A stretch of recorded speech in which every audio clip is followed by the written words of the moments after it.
Marie-Antoinette, les secrets de sa chute tragique. Bienvenue sur Légendaire Cake, votre chaîne dédiée aux récits fascinants et aux figures marquantes de l'histoire. Aujourd'hui, nous allons explorer la vie et la chute tragique de l'une des reines les plus célèbres et controversées de France, Marie-Antoinette. Reconnue pour son charme, mais aussi accusée de frivolité et de démesure, elle est devenue un symbole de la monarchie déchue durant la Révolution française. Comment cette jeune princesse autrichienne est-elle devenue une reine tant détestée et pourquoi son destin a-t-il basculé de manière si dramatique? Découvrons ensemble les secrets de sa chute. Marie-Antoinette est née le 2 novembre 1755 à Vienne, en Autriche, au sein de la famille impériale des Habsbourg.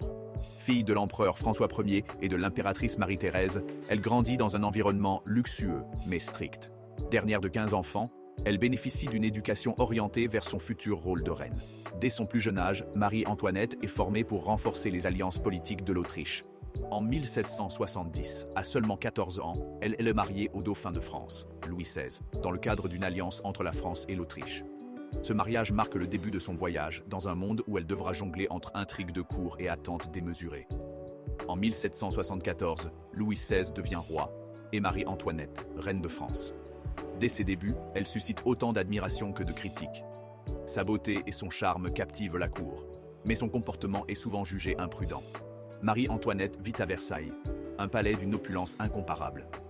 Elle s'entoure d'une cour fastueuse, organise des fêtes somptueuses et dépense des sommes considérables en vêtements, bijoux et cosmétiques. Parmi ces extravagances, on retrouve ses coiffures élaborées, dont la fameuse « pouffe » atteignant des hauteurs démesurées. Son goût pour la mode, qui fait d'elle une icône, mais alimente aussi les critiques. Pour échapper à l'étiquette rigide de Versailles, elle se retire fréquemment au hameau de la Reine, un domaine bucolique où elle joue à la fermière, ce qui renforce son image de déconnexion avec les réalités du peuple. Très rapidement, Marie-Antoinette devient une cible pour les pamphlets et les caricatures. Ses détracteurs l'accusent de « dépenses excessives ». Surnommée « Madame Déficit », elle est rendue responsable des difficultés économiques de la France. Interférences étrangères. Son origine autrichienne suscite des soupçons de trahison. Mœurs légères, de nombreuses rumeurs infondées sur sa vie privée circulent, notamment à travers le célèbre affaire du collier. Cet événement contribue à ternir définitivement sa réputation. Une escroquerie complexe, impliquant un collier de diamants hors de prix, fait croire que la reine a commandé ce bijou extravagant en pleine crise économique. Bien qu'elle soit innocente, cette affaire renforce l'image d'une reine insouciante et dépensière. En 1789, la Révolution française éclate, marquant un tournant dans la vie de Marie-Antoinette. Les inégalités sociales et la mauvaise gestion économique plongent le pays dans une crise profonde. La monarchie est directement remise en question.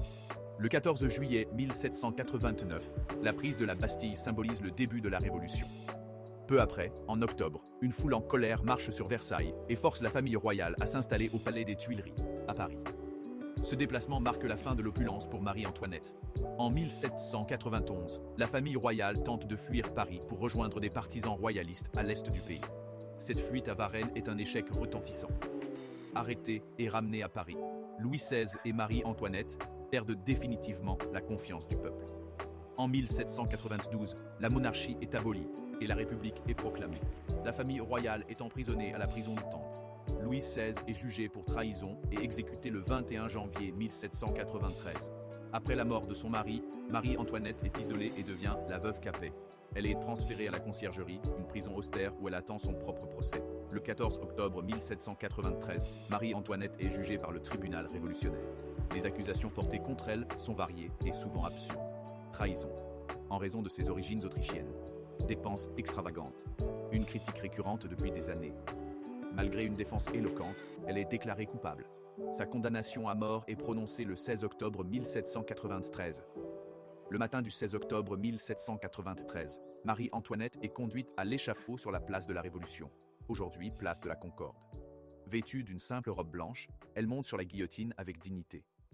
Ses derniers mots adressés au bourreau après lui avoir accidentellement marché sur le pied sont « Monsieur, je vous demande pardon, je ne l'ai pas fait exprès ». Son exécution marque la fin tragique de l'une des figures les plus emblématiques de la monarchie française. Avec le temps, Marie-Antoinette est devenue une figure controversée. Était-elle une reine insouciante et dépensière, ou une victime des circonstances politiques et des préjugés de son époque? Beaucoup d'historiens estiment que Marie-Antoinette a été injustement blâmée pour des problèmes bien plus vastes. Elle incarnait les excès de l'Ancien Régime, mais elle n'en était pas la seule responsable. Depuis sa mort, Marie-Antoinette a inspiré d'innombrables livres, films et œuvres d'art. Elle reste un symbole à la fois de décadence et de tragédie. L'histoire de Marie-Antoinette est celle d'une jeune princesse jetée dans un monde d'intrigues et de bouleversements politiques. Sa chute tragique illustre les tensions profondes qui ont conduit à la Révolution française. Merci d'avoir exploré cette histoire captivante avec Légendaire Cake.